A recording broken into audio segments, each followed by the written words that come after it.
We are very happy to have a strong relationship with our friendly country, India. सऊदीया के ambassador जो कि India के लिए appoint हैं, उन्होंने बड़ी स्टेटमेंट दी है जिसमें उन्होंने ये बोला है कि इंडिया इज आवर फ्रेंड और हम चाहते हैं कि इन फ्यूचर इंडिया के साथ हाई लेवल रिलेशन बिल्ड किए जाएं। इसी तरह की स्टेटमेंट तुर्की के एम्बेसडर भी दे चुके हैं।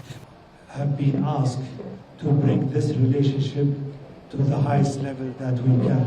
और सऊदीया असल में चाहता क्या है कि उनके साथ बैठ के पोज करें। मुझे तो ऐसा लगता है एम्बैरेसमेंट होता मुझे। इस तरीके से पहले बहरीन ने अनाउंसमेंट की कि हमें मेट्रो के प्रोजेक्ट्स, हमें रेलवे लाइन के प्रोजेक्ट्स इंडिया के चाहिए, उस तरीके से अफगानिस्तान की जानिब से भी ये खबर सामने आ रही है कि ट्रैक्टर्स वगैरह, मेट्रो वगैरह मेड इन इंडिया की यूज होने वाली है। Completely unnecessary.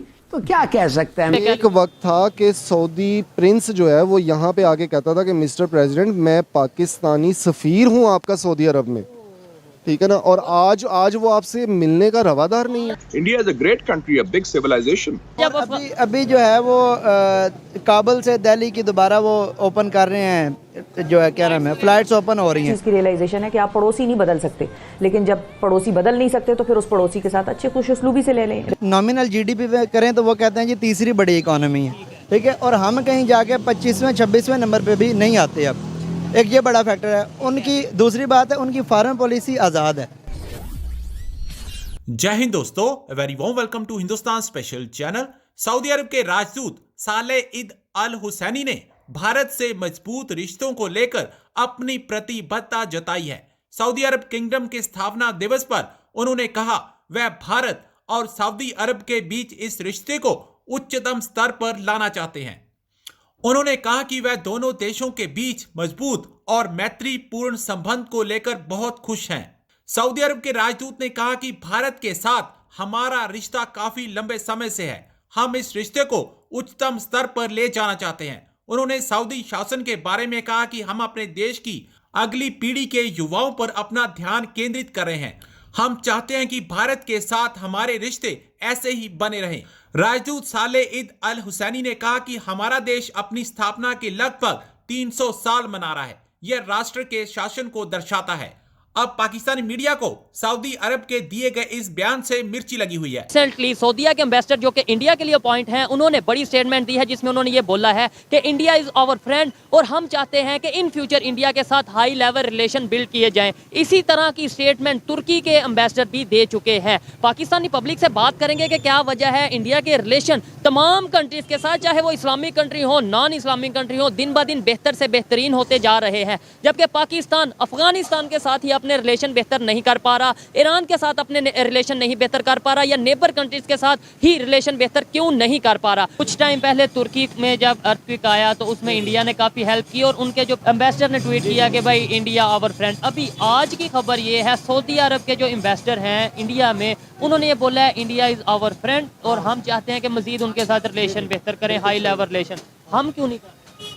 हमारे होने तो चाहिए, हमारे और फैक्टर्स हैं, ठीक है, तो उसमें हमारा जब हम कह देते हैं कि हमारी इस्टेब्लिशमेंट की वजह से हमारे कुछ उनका भी रोजी रोटी लगी हुई है, ठीक है, तो होने तो चाहिए। बड़ी इकॉनमी है, बड़ी मार्केट है, उसकी वजह से हमें बड़ा एज मिलेगा। ठीक है, नंबर पे नेबर भी है। आप इसके ऊपर क्या कहना चाहेंगे कि सऊदीया इस्लामिक कंट्री है, तुर्की इस्लामिक कंट्री, और ये वो कंट्री हैं जो हमारे साथ, जिसकी हम एग्जांपल देते हैं लोगों को पूरी दुनिया में कि भाई पाकिस्तान के साथ अगर कोई कंट्री खड़ा वो तुर्की है और सऊदी है, वो जाके रिलेशन बेहतर कर रहे हैं इंडिया के साथ, हम क्यों नहीं कर रहे और वो क्यों कर रहे हैं? मतलब इसमें क्या लॉजिक है? वो क्यों कर रहे हैं? चले हमारी छोड़ दें। जो बायलैटरल रिलेशन होते हैं ना, उसमें गिव एंड टेक चलता है, ठीक है। अगर आपने कोई भी किसी भी फोरम पे, फर्ज करें मैं अगर बात करता हूँ, अभी आप तुर्की का इंडिया के आपने हवाला दिया और हमने वहाँ पे क्या किया, अब वहाँ पे अर्थक्वेक आया, हमने जो हमारे पास फ्लड विक्टिम्स के लिए इमदाद आई थी, हमने उसी को रीपैक करके उसका टैग भी चेंज नहीं किया और वही हमने वापस भेज दी है। अब उससे क्या इम्पैक्ट आया हमारे पास, उधर से फॉरेन मिनिस्ट्री की उनकी स्टेटमेंट आती है कि ये आप लोगों ने क्या किया। ये चीज़ें ऐसी होती हैं जो बायलैटरल रिलेशंस को ख़राब करती हैं। सऊदीया के हमारे एक लॉन्ग स्टैंडिंग रिलेशंस हैं, ठीक है, उसमें भी उनके कुछ म्यूचुअल इंटरेस्ट हैं जो अगर हम मतलब दोनों कंट्रीज़ के म्यूचुअल इंटरेस्ट होते हैं। अगर इंटरनेशनल फोरम पे हम उनको सपोर्ट करेंगे, हमारे रिलेशंस अच्छे जा रहे हैं।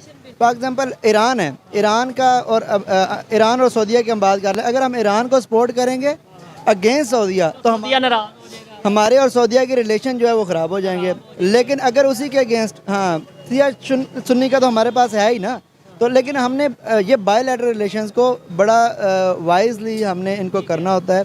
किसी अगर फोरम पे हमें न्यूट्रल रहना पड़ता है। अभी मैं अगर आपको एग्जांपल देता हूँ, जब जैसे कि रशिया, ये यूक्रेन रशिया वार चल रही है, इस पे 2 दिन पहले वोटिंग हुई है यूएनओ में, रशिया के खिलाफ वोट करने से अब्सटेन किया है, ना उस रेजोल्यूशन की फेवर में वोट दिया है, ना उसके अगेंस्ट वोट दिया है। अब मैं सॉरी आपकी बात कर रहा हूँ, यहाँ पे एक चीज़ आती है, आपने बोला हमें बायलैटरल रिलेशन में बहुत सी चीज़ों को देखना पड़ता है एज ए हिस्ट्री का स्टूडेंट, एज ए मतलब करंट अफेयर या इंटरनेशनल अफेयर्स के हवाले से अगर मैं बात करूँ तो इंडिया की बात करें, उस रशिया का फ्रेंड है और पूरी दुनिया जानती है कि जिस तरीके से उनके रिलेशन है, लेकिन उसने रशिया के हक में वोट नहीं दिया।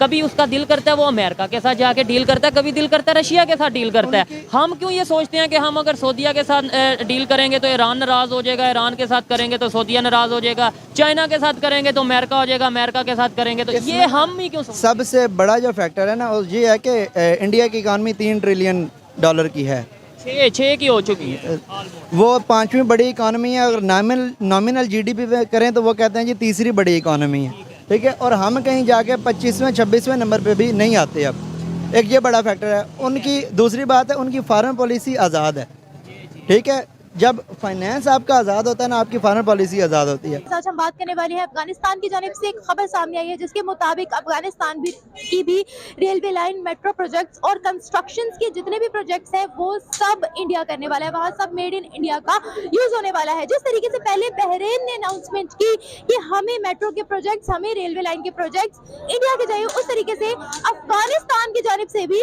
ये खबर सामने आ रही है कि ट्रैक्टर्स वगैरह, मेट्रो वगैरह मेड इन इंडिया की यूज होने वाली है, इंडिया हेल्प करने वाला है। इस बारे में पाकिस्तानी अवाम को बताने वाले हैं कि दिन ब दिन इंडिया के प्रोजेक्ट्स मुस्लिम कंट्रीज में ऑल ओवर द वर्ल्ड अगर बात की जाए तो बढ़ते चले जा रहे हैं। इनके पीछे की क्या वजूहत है, आज जानते हैं लोगों से। तब तक के लिए मेरे साथ रहे। लेकिन बदकिस्मती ये है कि हमने बहुत ज्यादा उनके लिए कुर्बानियां दी, बहुत ज्यादा मुश्किलात झेली। हाल ही में अभी आप देखें कि जिस तरह से इनकलाब हुआ और सारी दुनिया ने, इवन देन के अफगानिस्तान के अपने लोगों ने ये हैशटैग्स चलाए कि बैन पाकिस्तान और इस तरह के वो हैशटैग चले, लेकिन बदकिस्मती से हमारे जो ताल्लुकात हैं उनमें हमेशा से दरार रही है।